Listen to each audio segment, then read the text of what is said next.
This is Paul. Look at the political process. Yes. The method by which candidates for public office are nominated and elected. Now, in a democracy, the people are responsible for this process. Yes. The people are responsible. I feel a certain amount of responsibility for democracy. Yeah. See, when you say somebody committed a crime, yes, and then they didn't, yeah, and then you wanted to cover up all your setups, yes, and then you wanted to say, well, we never obstructed his emails. Well, I needed to be able to prove in a court of law that you did. And since I'm going to prove that, yes, you're going to get sued for the obstruction of my right to communicate when the laws are being violated.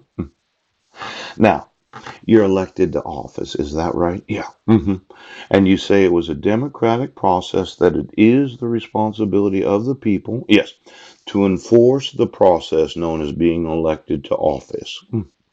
I'm one of those people. Yeah. And when you arrested me knowing I wasn't in SQUIM, and then you made me go to court and you made me have mental health evaluations, yes, you put me in jail for 27 days right now. I'm going to sue you. I'm going to sue this state. Yes, I'm going to sue every state of the United States. And then I'm going to have a very careful look at exactly how you got elected to office. See, there's the aim and the goal of the law. Now, you would have thought that the police and sheriff's departments would have enforced my civil rights. Yeah. They would have removed their fraudulent dissolution of marriage, and they would have given me custody of my sons. Yes.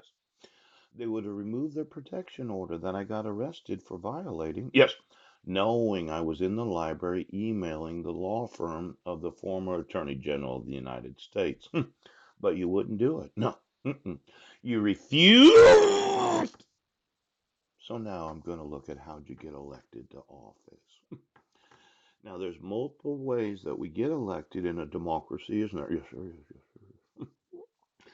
Let's say that I'm the people, yes, of the United States, and it's my job to make sure that no one in the general welfare, yeah, no one gets accused of a false accusation ever again. So I'm going to want to subpoena boss. Yeah. I'm going to want to sue them for any knowledge of any of these crimes right now. Because as soon as I emailed them, I probably did email them.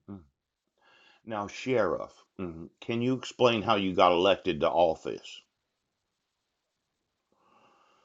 Well, it looks like you were covering up, yes, numerous crimes of Clallam County because of being bribed, yes, to keep me from my sons. And then there's the question of Marilyn Van Proyen.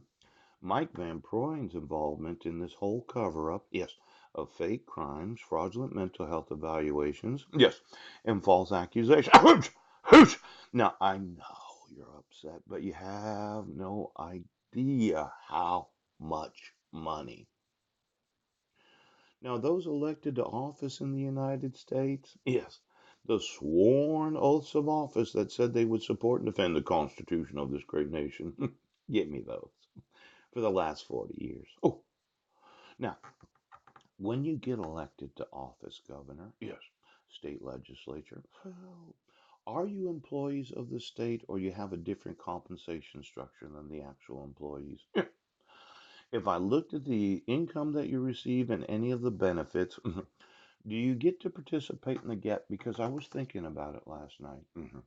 I know there are 529 plans. Yes. I don't know if you can deduct it off your income tax, the amount that you contribute. Yeah. I do know that you can spend the money on higher education. But I thought all of those were dependent upon the performance of the underlying fund that you invested the money in. So I think there's some false advertising on the part of the state of Washington that you guarantee, no matter how much tuition costs are, yeah, that in the future your money will always be able to pay the tuition. Now, let's say I sued the state of Washington for false fucking advertising.